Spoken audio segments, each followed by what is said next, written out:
Today, the story. If it had been my stage, I would have personally kicked his ass and dragged his sorry butt off of that stage myself. Get that trash out of your life. You have legacies to build. We grew that business from 3.4 million to 17.1. Horsepower, not horse shit. You want to be the parent that's an ally. They don't need another friend. Not everybody's cup of whiskey. Toughest advice for the toughest businessmen. Be relentless. Krista Emery and I were in Orlando a week ago, 10 days ago, at Russell Brunson's funnel hacking seminar. 5,500 people were registered. I was there to see one of my mentors, Dan Kennedy. Dan had a day before, which I attended. I also got to listen to Dan be interviewed the first evening by Brunson.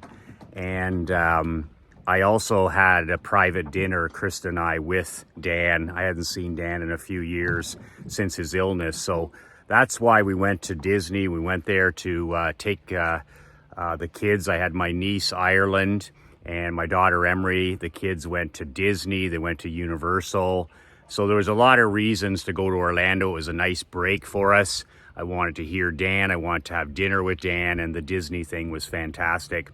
One of the things that I wanted to comment on, and you'll love this story, and not a lot of people picked up on it, but in these videos and in my book and in my newsletter and in my masterminds, I'm a big manners and etiquette guy. I'm a huge manners and etiquette guy because I know as a former coach, a hockey coach, I know as a teacher, a coach, I know as an entrepreneur, I know as a guy that's been in the trenches for a long time, that manners and etiquette open and close doors. They open and close doors for you, and they open and close doors for me, and they open and close doors for our children. And it's like nowadays, it's like manners and etiquette are gone. They've like gone out of style. You walk in front of somebody walks in front of you at the coffee house. There's no pardon me, there's no excuse me. It's pretty rare for a person to even hold open a door. All the male etiquette is gone, you know, the holding of doors for women. Even the children, the yes sir, the yes ma'am treatment is almost extinct. But just general manners and etiquette, leaving things better than you got them, and having respect for other people when you're in their home, having respect for the wishes of other people. And the story that comes to mind was something that I saw over the 4 days at Funnel Hacking. And Russell is, I was in a mastermind. I was in Bill Glazier's mastermind with Russell for 2 years. So I know Russell fairly well. I haven't seen Russell in a few years, but we were in that mastermind, that $30,000 mastermind together. So Russell's a pretty clean living guy. He's a Mormon, and you know, he doesn't swear and he doesn't drink, and he's a fierce family man and a dedicated husband. I really have a lot of respect. I have more respect for him as a husband, a father, a community guy. You know, as an entrepreneur, everybody knows just the entrepreneur side, but there's a guy who's a real clean living guy who follows his own particular principles. He's dedicated to the Mormon lifestyle. I know that, you know, that it's who he is. And one of the things is, you know, the guy doesn't swear, right? So it was interesting. Over the 4 days, there was like 8 speakers every day. So let's say 24, 25 speakers. And there were some really hot, you know, heavyweight speakers there at the end. Brendan Bouchard spoke. Ed Milet spoke. Some wonderful women spoke. Some real powerhouse speakers, including Russell himself. And over the 4 days, some of them had mentioned that they had signed a contract not to swear. So when I'm hired as a speaker, you have to sign a contract, and how much you get paid, whether you can sell your products at the back of the room. I won't speak unless I can. and what commission, what percentage of the gate they might get, what percentage of sales they might get. Every contract is different. But the interesting thing is a few of them were up there and they were almost ready to swear. These are intense people, and I have no issues with swearing. Admittedly, I grew up in a locker room, so I can swear, I cannot swear. It just depends what audience, depends where I am. But I have complete control over it. I'm responsible for myself in whatever environment I'm in. So there was, let's say, 25 speakers up there, and not one single speaker over the 4 days, plus Dan the 5th day. Dan rarely says more than shit, and even uses BS. So they all respected Russell's wishes. So they signed the contract, they did their spiel up on the stage, and they didn't swear, not a word, not this, not that, not a bad word. And that was what Russell wanted. His parents were there in the front row. He's got 4 kids, maybe 5, and they were there. He's got children that are 9 years old, 14 years old, but younger kids, and his wife's there, and he just basically, he doesn't want it, right? It's not necessary to improve the event. You don't need some lunatic up there, letting every 4th word is an F-bomb. It doesn't really help, especially with the type of seminar. So it was family rated. It was, and that's fine by me, because I had Emery at 2 sessions and my niece at 1 session. And, I just don't want that for her. I don't want that. So it was nice to be able to have the confidence to know that nothing is, guys are not going to be up there or gals up there cussing and swearing all the time. So I thought that was really great. And I had heard that the funnel hacking events, that was his 5th or 6th. Some of the ones before, guys get up there and just went ape shit, right? Like they get off the chain. And Russell, you learn the business, right? You learn that these speakers that you hire, you got to have this stuff in contract, because you never know what you're going to get. And it can really damage your event. It can really offend your crowd. You have to know your audience. So for the 4.5 days, it was fantastic. Even the top speakers there, some of them that I've heard before, and they did swear in some of their other speeches that I had heard a couple years ago, did not. They just as pros, they just adjust it to 0 cussing, 0 swearing, no problem whatsoever. So we get to the very last presenter, and you may or may not know this guy. He's a guy, I've read his book, and I have respect for what he's accomplished, definitely. And I have no problem with him personally. He's not exactly my cup of whiskey, but after this performance, he's definitely not my cup of Crown Royal. And it goes back to manners and etiquette. And the guy's name is Garrett White. And if you know Garrett, he's a Russell Brunson disciple, is what he is. He's done all his funnels and all his marketing. He learned, through all of Russell's books. Garrett's a Dan Kennedy guy in the past. He's been through all the circles that we've all been through. It's a small, tight community. And he's the warrior guy. So he's in I call it the testosterone business. Your wife is your queen. You're a slave to the machine. You got a testosterone up. He's covered in the tats. He's one of these guys. He looks like he spends 4 hours a day in the gym, and all this stuff. I call it the testosterone business. And once again, I got no problem with Garrett. My problem is when a person doesn't follow, when they give their word and they sign a contract, or more importantly, just give their word, and you do the exact opposite. I see that as the ultimate disrespect for somebody like Russell or his business partner. You got 5,500 people sitting there, including mom and dad, his own kids, his wife, some family, and boy, oh boy.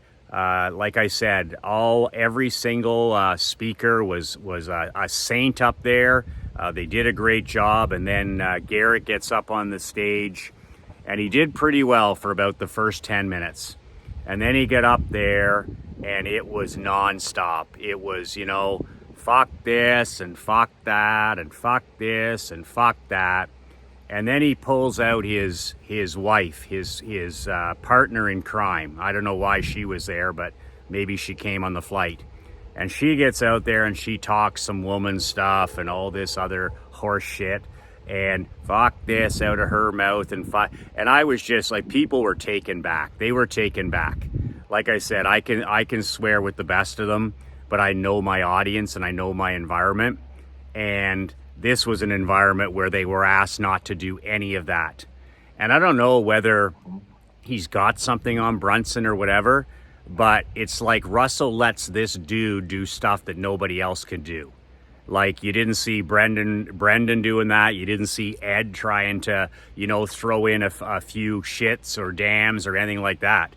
So I don't get it. I mean, he's got this maniac up on the stage and he's screaming and yelling about Jesus and Jesus Christ and showing himself getting baptized the year before. F this, F that, F this, F that. It's a revival, right? And once again, I don't care, like, you know, your own spirituality, whether it's your God, your creator, Christianity, whether you're like Russell and you're a Mormon, or whether you're an atheist, that's your own decision. That's not what I'm talking about. What I'm talking about is just the whole performance. And then the profanity, the non-stop 60, 70 minutes of non-stop profanity. So it would be really interesting to see what happened behind the scenes there, whether Russell had the guts to deal with it, whether he had the guts to deal. Like, if it was up to me, and you know what I'm like, if that was one of my players, if that was one of my employees in any other situation, and I've managed people for 30 years, if somebody had stepped out of line like that, if somebody had shown that type of disrespect or lack of integrity, I wouldn't have waited till after. I would have taken care of that, you know, the Frank McLean way. I would have been up on that stage and I wouldn't have had one of those hooks. I would have had my own bare fucking hands. And that motherfucker would have been off that stage come hell or high water in 15 seconds flat. And I don't care whether I would have dragged him off the front of the stage or the side of the stage or put him through the back curtain or wall, but he would have been gone off that stage. It probably would have been the highlight, right? Badass seminar. Yours relentless, beats the shit out of guest speaker. But I have no tolerance whatsoever for that kind of disrespect and lack of integrity, lack of manners, lack of etiquette, lack of integrity, lack of all that stuff, respect for the other person. So I wouldn't have waited till he was on there, but he certainly would never, ever, ever present at an event like mine again, whether he's there for free or whether Russell's throwing him a few bones or not. I have no idea, but that performance would not have a sequel on my watch. So I just wanted to share that story about the importance of respect for others, integrity. I remember Tim Grover telling me, Tim is Michael Jordan's personal trainer, Kobe Bryant's personal trainer. You know Grover. He wrote Relentless and he wrote Winning, two of my favorite books. And he said last year to me, he goes, I have to sign a contract. He's a speaker, so he speaks all the time. And he said, he says, I can swear or I cannot swear. He goes, I have speech A and I have speech B. So 1A and 1B. And he actually talks about it in his book, I think, in Winning, about the integrity where he was he was speaking in front of a large group, and I'm not sure, it might have been some group where they didn't want profanity. It's not a big ask, and he said that the guy in front of me just went off the hook. He just went off the hook, a lot like what we saw Russell would have saw with White, just off the chain. And then Tim was like stunned because he had been told just before they were in the green room, like, no swearing. So the high integrity guy that Grover is, what does he do? he does the opposite of that guy in front of him. He does the opposite of our boy Garrett White. And what does he do? He goes out and performs a 100% squeaky clean speech for 90 minutes. And that's called integrity. That's called etiquette. That's called manners. And that's called respect for the person that you're putting this on. I mean, I'm a huge respect guy. I'm a huge manners guy and etiquette guy.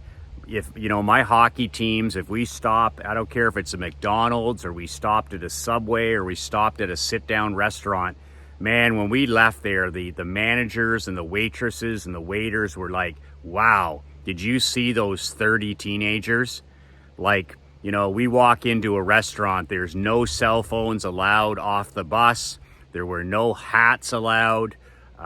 You know, holding doors. We bust our own tables. We pushed in our own chairs. We put all our trash away. I mean, we even wiped down the tables when we would go to some place as simple as a fast food restaurant. And my teaching was leave things better than you found them. And, you know, we used to mop. I've told this story many times where we would mop.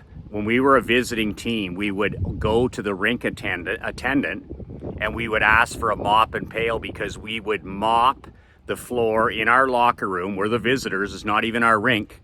And we would scrub the toilets and the sink. And then the guys would take a picture, my captains, and send it to me for approval. And I would see it when I got home.